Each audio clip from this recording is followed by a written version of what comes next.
Just 30 miles east of Austin, Bastrop is a Central Texas town in flux.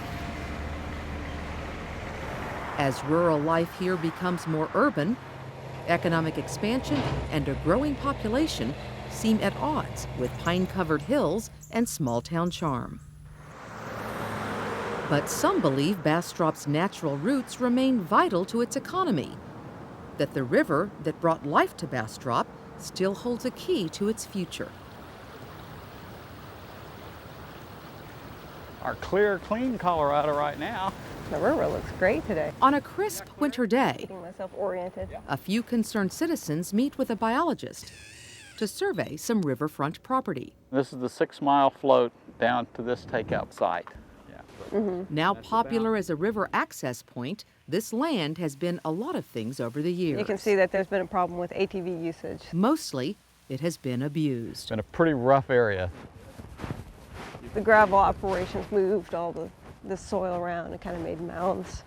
Years as a sand and gravel pit took their toll. Years as a mud pit followed. Once the quarry was more or less abandoned, then it became a hangout for, doing all kinds of partying, whatever.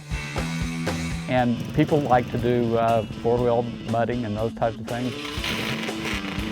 The other part of that, though, is they have a tendency to also get into the river. Not only is it against the law, but it also is damaging to the ecology. At first glance, these 30 acres may look like a lost cause, but Steve Box runs a nonprofit that is working to change that. Vegetation plan. Steve believes restoring this land can improve both the river and the local community's connection to it. Part of the function of land is to clean the water, and part of what this land can do is help make sure that we have a clean, clear Colorado River instead of a mud hole. It's a matter of, can we have a greater benefit to our community from using this in a different way? I think you're going to end up with a really nice park. Once you give it a chance to relax and Vegetate. restore a little bit. By spring, vehicle barriers are installed. For a day, this site resembles a gravel mine again, but the end result is a stabilized parking area. Trail building also improves access. We're planning on having around 2 miles of trails. It's coming along. That's where Dale comes in. Master Trail Steward, Dale Morrison.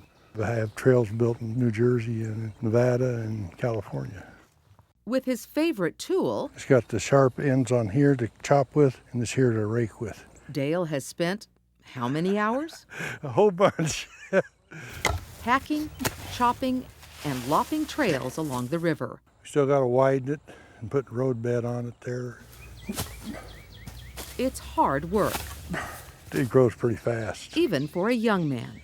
I chopped it last week and I come back this week and I had to chop it again. Dale is in his 70s, but he prefers having a project Never ending project. to other options. Sitting in an easy chair or getting in a wood box, one or the other there. This keeps you healthy. Is the man. And it just goes to show you what one person can do. Restoration projects like this don't just require dedicated individuals. That heavy equipment came from the local water district. They own the land. Texas Parks and Wildlife and the Lower Colorado River Authority have also provided support. But perhaps the most critical buy-in has been homegrown. Thank you. It's great to be back at Rotary. Since 2006, Denise Rogers has been building local support for paddling trails. With nature. These well-marked routes provide easy public access for paddlers. This is the one that we're launching at Nature Fest this year. They also provide tourism dollars for local economies. We've been participating with Parks and Wildlife to designate official paddle trail destinations. The Paddle Trails program has been wonderful for the community in terms of economic development. Denise and her husband John are good examples of that economic development. We actually run a kayaking business, put people in the river, pick them up, full service. All they have to do is show up. It's like we're good to go. When Denise and John moved to Bastrop, there was no outfitter, and as a result, very few paddlers. People didn't realize that this was a recreational river for some reason. We would look down and there would be nobody on the river, and we thought, what's wrong with this river? And we would ask people. All right. We heard that the river was dangerous, we heard that the river was dirty, and we heard that there were snakes in the river. There we go. As far as the safety, it's considered a Class 1 river. It doesn't get any easier than a Class 1. Hey, it's perfect. As for snakes in the river, I've only seen one snake, and he was just minding his own business. But the water in this stretch of the Colorado has not always been appealing. There was a time when this river wasn't so clean, and due to a lot of environmental efforts, this is a very, very clean river. Beautiful. Kind of stick to the right in here. One trip at a time, Bastrop is becoming known as a paddling paradise. They're coming from Houston and Dallas and Austin and San Antonio into Bastrop. So now the locals are starting to wake up and realize, hey, maybe there is something to this. Mercedes Groff is from nearby Smithville, This is so nice. and she is just discovering the river in her backyard. So peaceful out here. I love it. Like, seriously. I mean, not very many people know about this. See those natural springs? You can hear the water trickling down. There's a nice one right here. They're starting to show up right and left. Last month we put over 500 people on the river just in 1 month. How can you come on this river and not want to come back? There's just something about being completely surrounded by the water and the trees and the wildlife. No matter what kind of mood I'm in when I get on the river, I'm always in a better place when I get off the river. Are you going to skip those rocks? As it gets easier to access this river, I can do it. more and more people are connecting with it. There you go. And that's the idea behind those new nature trails. People will be able to come over here and sit and watch the river. You can see lots of birds flying in here. Very nice. Several months have passed, and this parkland may not look dramatically different, but the natural healing has begun. We want this to be a nature destination.